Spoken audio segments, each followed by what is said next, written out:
Pauper ಆಗಿ ಸರ್ಕಾರ ಹಣ ಇಲ್ಲದೆ ಎಲ್ಲ ತೆರಿಗೆಗಳನ್ನು ಜಾಸ್ತಿ ಮಾಡಿದ್ದಾರೆ. ಹಾಲಾಯಿತು, ಆಲ್ಕೋಹಾಲ್ ಆಯಿತು, ಕರೆಂಟು ಮುಟ್ಟಿದ್ರೆ ಶಾಕ್ ಹೊಡಿತೈತೆ. ಈಗ ಕರೆಂಟ್ ಆಯಿತು, ಸ್ಟ್ಯಾಂಪ್ ಡ್ಯೂಟಿ, ಬರ್ತ್ ಸರ್ಟಿಫಿಕೇಟು, ಡೆತ್ ಸರ್ಟಿಫಿಕೇಟು ಜಾಸ್ತಿ ಮಾಡಿಬಿಟ್ಟು, ರಿಜಿಸ್ಟ್ರೇಷನ್ ಜಾಸ್ತಿ. ಈ ಕೊನೆಯದಾಗಿ ಅವರೇ ಹೇಳ್ತಾ ಇದ್ದಾರೆ ಕಾಂಗ್ರೆಸ್ ಅವರು 10 ವರ್ಷದಿಂದ ಮಾಡಿಲ್ಲ. ಅವ್ರು ಯಾವುದಕ್ಕೆ ಹೇಳ್ಬೇಕಾಯ್ತು ಅಂದರೆ ಬಿಜೆಪಿಗೆ 10 ವರ್ಷದಿಂದ ಬಿಜೆಪಿಯವರು ಒಂದು ಡ್ಯಾಮ್ ಕಟ್ಟಿಲ್ಲ, 10 ವರ್ಷದಿಂದ ಬಿಜೆಪಿಯವರು ಒಂದು ರೋಡ್ ಮಾಡಿಲ್ಲ.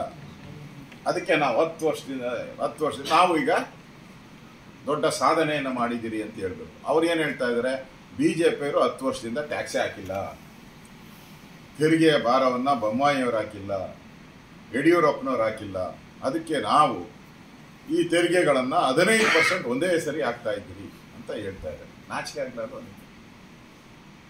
ಇನ್ನೊಂದು ಸಾರಿಗೆ ಸಚಿವರು ಇನ್ನೊಂದು ಮಾತು ಹೇಳಿದ್ದಾರೆ, ಬಿಜೆಪಿಯವರು 5,900 ಕೋಟಿಯನ್ನು ಸಾಲ ಇಟ್ಬಿಟ್ಟು ಹೊರಟೋಗುತ್ತೆ. ಏನು ನಮ್ಮ ಅಪ್ಪನ ಮನೆ ಆಸ್ತಿನ ಸಾಲ ಇಟ್ಬಿಟ್ಟು ಹೋಗುತ್ತೆ. 2013 ನಾನು ಟ್ರಾನ್ಸ್ಪೋರ್ಟ್ ಮಿನಿಸ್ಟರ್ ಆಗಿದ್ದೆ, 8ರಿಂದ 13 ಲಾಭದಲ್ಲಿತ್ತು. 1,000 ಕೋಟಿ ಲಾಭದಲ್ಲಿ BMTC ಮತ್ತು KSRTC 1,000 ಕೋಟಿ ಸಾಲ.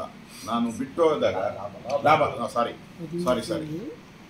ಲಾಭದಲ್ಲಿ 1,000 ಕೋಟಿ ಅವ್ರದ್ದು ಸಾಲ ಅಂತೇಳಿ ಲಾಭದಲ್ಲಿತ್ತು.